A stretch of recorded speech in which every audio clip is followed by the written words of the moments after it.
Ladies and gentleman topic আজকে TikTok primary school নিয়া।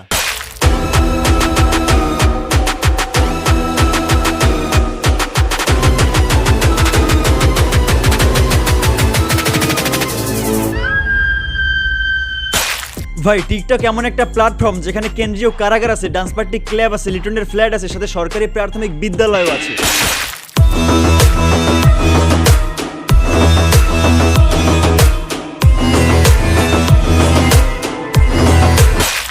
এখন ভাই টিকটকের সরকারি প্রাথমিক বিদ্যালয়টা আমাদের বিদ্যালয়গুলো থেকে একটু আলাদা। যেমন আমাদের নর্মাল স্কুলগুলোর প্রধান উদ্দেশ্য হচ্ছে লেখাপড়া করা, কিন্তু টিকটকের সরকারি প্রাথমিক বিদ্যালয়ের একমাত্র উদ্দেশ্য হচ্ছে ভাইরাল হওয়া।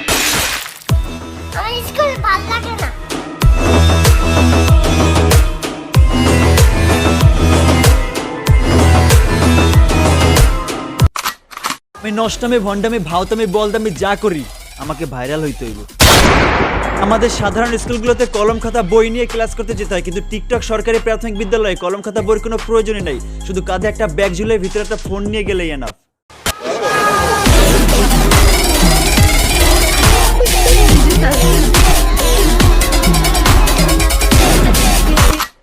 কারণ ওরা তো আর আমাদের মতো সাধারণ না, ওরা তো অসাধারণ। আমরা সাধারণ পাবলিকের সাধারণ স্কুলে যাওয়ার সময় সোজা হাঁটতে হাঁটতে রিল্যাক্সে চলে যায়, কিন্তু টিকটকরা টিকটকের স্কুলে যাওয়ার সময় লাফাইতে লাফাইতে পেছনের দিকে চলে যায়।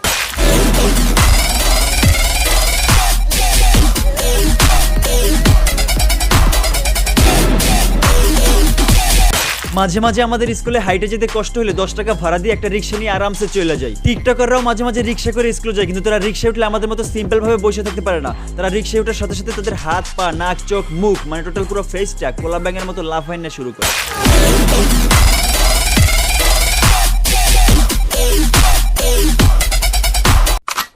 মানে রিক্সাওয়ালাও এদের জন্য শান্তিতে রিক্সা চালাতে পারে না, খালি একটু পরপর লুকিং গ্লাস।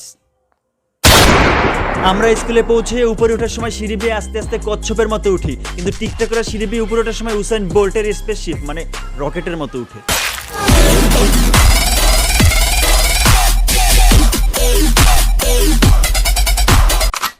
মানে এতগুলো উসাইন বোল্ট আমাদের দেশে থাকা সত্ত্বেও ম্যারাথনের চ্যাম্পিয়ন্স ট্রফিটা আমাদের দেশে নাই কেন, এইটাই মাথায় ঢুকে না। কেউ তো আবার মরুভূমির জাহাজ মানে উটের মতো দুলাইতে দুলাইতে উঠে।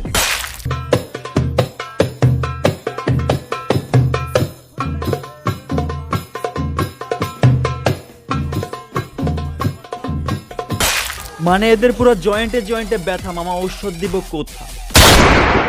আমরা স্কুলে পৌঁছে ক্লাসে ঢুইকা ব্যাগটা রাইখা রিল্যাক্সে বইসা ভাই ব্রাদারদের সাথে কথা বলা শুরু করি, কিন্তু টিকটকাররা স্কুলে ঢুইকা ব্যাগটা ফালাইয়া ফোনটা হাতে নিয়ে শুরু করে মিয়া খলিফা করতে আবিষ্কৃত এক্সাইটিং গেম খেলা।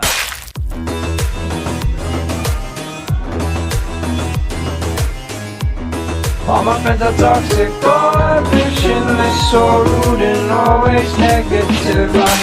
আমাদের ক্লাসে যখন কোনো স্থান না থাকে মানে যখন গ্যাপ পিরিয়ড থাকে তখন আমরা যার যার মতো কথা বলি, কেউ কেউ ফাইজলামি করে আবার কেউ কেউ তো বইও পড়ে, মানে ওই যে ফার্স্ট বেঞ্চাররা, যাতে স্যারে এসে একটু বলে আহ বাচ্চাটা কি সুন্দর রে, সবগুলো এখানে বসে কথা কইতেছে, এই জায়গায় বসে ফাইজলামি করতেছে আর কত সুন্দর এখানে বসে বসে বই পড়তেছে। এরকম বাচ্চাই তো ভবিষ্যতের অগ্রধার, মানে কর্ণধার আর কি। কিন্তু টিকটকারদের ক্লাসে যদি কোনো স্থান না থাকে মানে ওরা যদি গ্যাপ পিরিয়ড পায় তখনই ওদের শুরু হয় মেইন উৎসব, মানে ওই কুক্ষণে ওরা শুরু করে ডেঞ্জারাস ডান্স।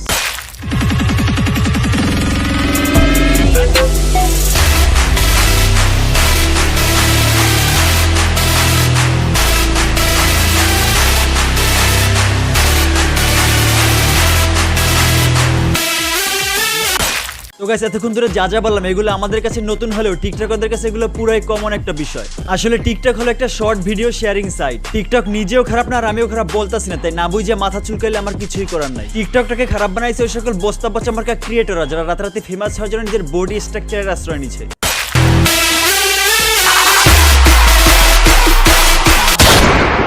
যারা রাতারাতি ফেমাস হওয়ার জন্য নিজেকে বিকৃত বলদ রূপে উপস্থাপন করেছে। এই জন্যই অনেকে আবার বলে যে টিকটক তো আমাদের দেশের কোনো প্ল্যাটফর্মই না, এটা তো মনে হয় মঙ্গল গ্রহে কোনো একটা অসুস্থ মানে ভাইরাসে আক্রান্ত গ্রাম। তো গাইস এরকম বস্তা পচা মার্কা ক্রিয়েটর শুধুমাত্র টিকটকেই না বরং সবগুলো প্ল্যাটফর্মেই আছে। বর্তমানে ফেসবুকে মিমার্সদের উৎপাতে ঢুকাই যায় না। ইনস্টাগ্রামে যখন নতুন একটা অপশন আসছে মানে নতুন একটা গ্রাম চালু হয়েছে রিলস নামে, তখন থেকে ইনস্টা চালাই না বাদ দিয়ে দিছি। এখন আবার ইউটিউবে শুরু হয়েছে ইউটিউব শর্টস নামে আর না কয়েকজন ছাড়া তো নিজের কন্টেন্ট কেউ আপলোড করেই না, বরং টিকটক এবং রিলস থেকে ভিডিও ডাউনলোড দিয়ে ইউটিউব শর্টস বলে চালাই দেয়। এদের বাদ দিয়ে তুমি কই যাবা? টিকটক বাদ দিয়ে ইউটিউবে আসলে সেখানে ওই একই জিনিস, ইনস্টা বাদ দিয়ে ফেসবুকে আসলেও সেখানে ওই রিলস আর টিকটক নিয়ে মিমস ভিডিও। মানে পৃথিবীটা চলে এখন টিকটকের উপরে। তো গাইস, টিকটক প্রাইমারি স্কুল নিয়ে আজকের রূপকথার গল্প এই পর্যন্তই শেষ। এখন চলে যাওয়ার আগে বলে যাই, যদি ভিডিও ভালো লাগে তাহলে লাইক মারো, কমেন্ট করো, আর যেটা করতে হবে সেটা তোমার বলে দেওয়ার দরকার নেই, বলে দেওয়ার তো দরকার নাই। জায়গা বাই বাই।